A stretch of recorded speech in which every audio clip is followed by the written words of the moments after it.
In this video, we're going to go into another way of making masks or how to use masks, a couple variations on how you could approach a project, and see what else we can do with this. All right.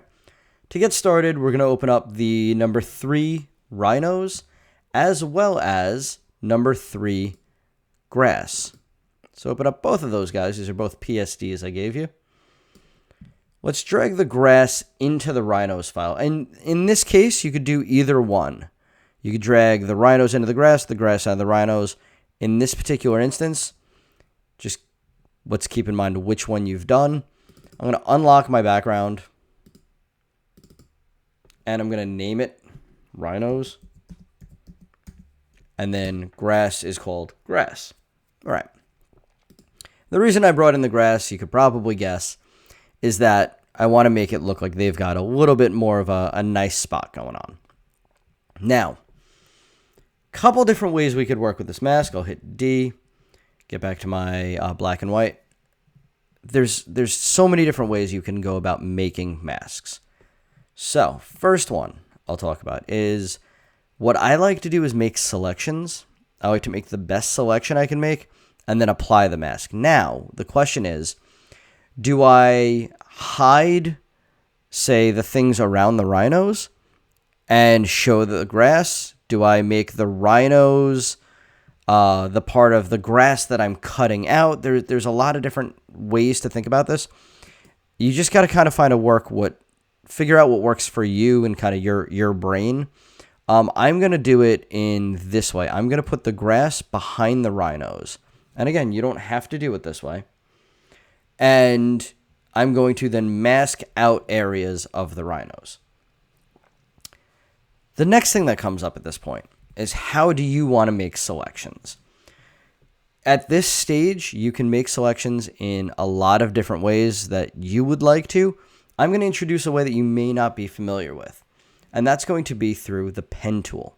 Now, if you have experience in Illustrator, you most likely know the pen tool and probably know it very well. The pen tool is it's an important part of Photoshop, of Illustrator, of InDesign. If you've never used the pen tool before, you can give it a shot. And in my classes, we go very in-depth when we use Illustrator into how the pen tool works. But what I'm going to do is I'm going to go to my pen tool and I'm going to make sure it's making a path. And a path is kind of a way of saying selection, right? With my pen tool, I'm going to click with the tip of my pen and I'm going to put a selection rather crudely. It's not going to be perfect, around my first rhino. And this is kind of the way I prefer to work. And if you've never used the pen tool before and you want to give it a shot, great. And if you feel like you're getting frustrated and this is not the ideal for you, I understand that. You can move on and you'll hopefully come back to it. I will tell you, it is a really, really, really great way to work when you get used to it, but it does take some time. All right, so I'm going up this rock, and you'll probably understand why I'm doing this in a bit. Now, you could be using the magnetic lasso for this. You could be using a lot of different things. So if you watch this whole video through, first, you may kind of decide what you do and don't want to give a try. And if you're not familiar with the pen tool, you might think this is kind of looking like a polygon lasso in a way, but in a way that I can curve it. All right. So I can get these sort of Bezier curves, we call them. And you'll see. So what I did here is I went up and over this rock and went outside, because I can't just cut this guy off here. He doesn't have an angle like that. It would look really unnatural. And he's behind this rock, so I can't just cut out the rock. So I'm thinking very carefully about what should and should not be seen. So I'm trying to do this in the most realistic way possible. And I'm not being super, super careful about this, and you'll see why. I think the pen tool for me is quickest. For you, it may not be. So I went up into that little nook of his neck, by the way. Just take note of that. And I'm going to curve around that horn, grab this handle back, And if you are watching this and you're thinking this looks like something you want to be good at, I do have videos on the pen tool. I have pen tool exercises. So look for those because I do have a couple training exercises. I have a video where we create or illustrate a Scooby-Doo cartoon character, and it's all practice with the pen tool getting accustomed to it. I don't like the way that last little point looked. Okay. So this is kind of how I would usually go about doing something like this. So I've made these selections, and this is, again, a path. So now what I can do is I can go to Window and pull up my Paths palette. All right. Now, I have Rhinos was a pre-saved path that I've done in here, so you'll actually be able to see that one here. And then I have Work Path, which is what I just did. Now, if you do want to save that, there's a couple different ways we can go about that. So what I'm going to do right now is right-click on this, and I can choose Make Selection. You can also, like I said in the last video, hold down Command and click on it. So you can hold Command, click, turn that into a selection. I could also right-click on the name, Make Selection, and that allows us to create a feathered radius if we'd like, so we can feather that selection a little bit. You can also hit this button here. It's the dotted line button, which is Load as Selection, right? All these different ways make a selection. And now you'll see that I have this. One of the things I do want to point out is one of the reasons I like the pen tool for this kind of thing is if I go down here to this white arrow, direct selection tool, and I don't like the way this looks, I can go back in and I can adjust this. So unlike the magnetic lasso or the polygon lasso, I can change this after the fact. This is a really useful thing for me to have, especially because I can reload things. Okay. That looks good to me. Command, make a selection out of it. Great. Going to go back here, going to go to my Rhinos, and I'm going to hit Add Mask or Create Mask. Add a mask to layer. So there you go. That created this quick mask, and I just realized my grass needs to go up just a little bit. I'm just going to nudge it up with my arrow tool. All right, there you go. Now, it doesn't look super realistic, and I'm sure you realize that as well. This is what I do like about the mask tool. What I'm going to do now is I'm going to say, okay, well, if black and white, black means it's hidden, white means it's visible, I can use grays. Or I can use low opacity brushes. That's the other option. So I'm just going to make this a little smaller. I'm going to make my brush size small, and I'm going to make my hardness really soft. So 0 hardness. I'm going to lower my opacity down to maybe 60%. Might change that. All right, now, if I start to paint, make sure you're on the mask layer. Okay. So 60% is a little too low. Let's go to 80%. And I'm just going to paint around the edge of him. And just softly, I'm going to try not to go. And it's a little distracting with that red, I know. But we have something like this. So we're just going to deal with this little edge. Up here, if you wanted to, you could do 100% or maybe 90% and go really, really tiny with your brush size. And all this does is it blurs those pixels, so there's a little bit more of a transition. So I'm not loving the way that looks. But as we go over things, you'll see we can add and take away as much as we want. So what I'll usually do is something like this. I'll soften out these edges. There was even a couple spots of mud that I remember seeing. If I can hide this and actually a temporary way to hide your mask, by the way. If you hold shift and you click on your mask, it goes away just temporarily. And then you hold shift again. So it hides it. So there's a mud puddle down there. Maybe I want to bring a little bit of that mud puddle back. So not 100% of it, but just so I know where it is. I'll do this. And then flip it.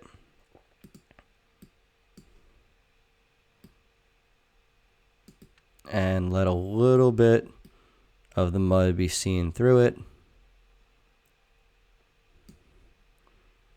right? So these are just little things I can do to start to hide and show different areas. So it's not this hard edge where he's laying, where it cuts out and goes from one to the next, especially down here where there should be maybe a little bit of a shadow.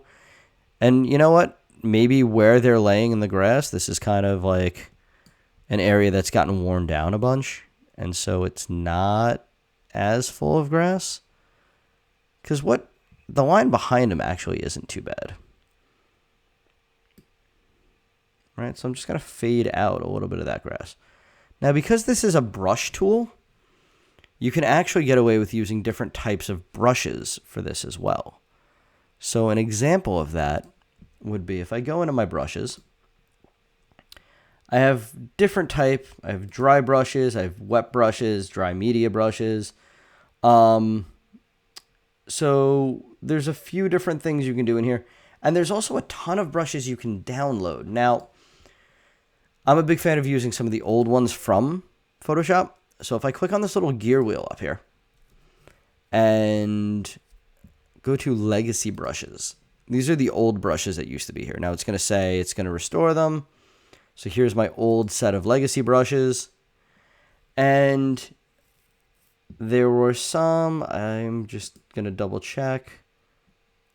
I think it was in effect, but maybe not. Let's see, we have natural, we have default brushes. All right, and there was a grass brush. That's the one I was looking for. Here it is. So there's grass and there's dune grass. This, I remember, was always a fun brush for this kind of thing. To show you guys on a new file what a grass brush would look like, or what the grass brush looks like. If I paint, it does this same shape, but it makes it varied.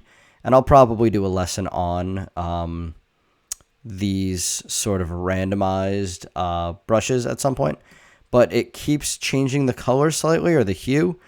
And it changes the angle and the size ever so slightly. And by the end, it ends up looking like you have this real kind of almost like thick grass or fur coating, right? So again, the way I did that was I loaded up my legacy brushes, and then under legacy, it was under default brushes and pretty far down. And this is dune grass. So now, if I go to my Rhinos file, this is a normal brush. I can change the size of it. And if I paint with white, it's going to bring back, and for this I can probably up my opacity.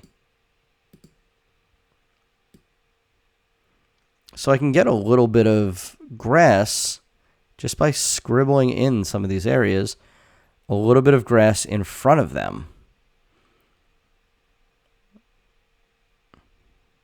I could also do the same. That might be a little bit too much. I'm going to do it here, make it a little bigger because it's closer to the camera.